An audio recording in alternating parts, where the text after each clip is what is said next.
జగిత్యాల జిల్లా నుంచి ఇవాళ ప్రధాన వార్తలు ఒకసారి పరిశీలిస్తే జగిత్యాల జిల్లా కోరుట్ల నియోజకవర్గ శాసనసభ్యులు డాక్టర్ కల్వకుంట్ల సంజయ్ ఇవాళ మెట్పల్లిలోని ప్రభుత్వ పాఠశాల భవనానికి శంకుస్థాపన చేశారు.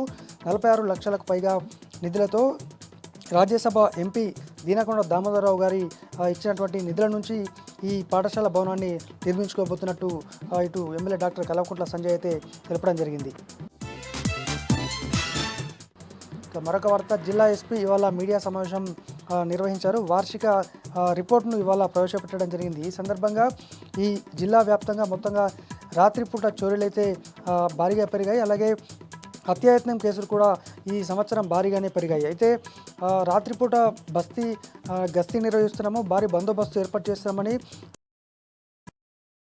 కూడా ఈ రాత్రిపూట దొంగతనాలు ఆకపోవడంతో ప్రజలైతే ఆందోళన చెందుతున్నారు. నిత్యం ఏదో ఒక చోట పోలీసులకు రాత్రి దొంగతనం జరిగిందని ఉదయాన్నే ఫిర్యాదులు అయితే అందుతున్నాయి. ఇది ఒక పట్టణానికే పరిమితం కాలేదు, గ్రామాల్లో కూడా ఈ చోరీలు జరుగుతున్నాయి. మరి చోరీలను అరికట్టాలని అయితే ప్రజలు కోరుతున్నారు.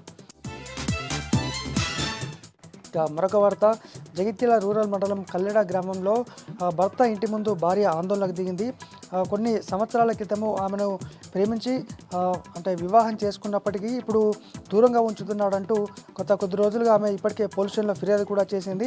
అయినప్పటికీ కూడా మార్పు రాలేదు. కౌన్సిలింగ్ నిర్వహించినప్పటికీ దీంతో ఇవాళ వాళ్ళ 10 సంవత్సరాల బాబుతో కలిసి ఆ మహిళ వాళ్ళ భర్త ఇంటి ఎదుట బైఠాయించింది. ఒకే గ్రామం కావడంతో అక్కడ బైఠాయించి నిరసన వ్యక్తం చేసింది. తమకు న్యాయం జరగకపోతే ఆత్మహత్య చేసుకుంటానని కూడా ఈ సందర్భంగా మహిళ చెప్పడం జరిగింది.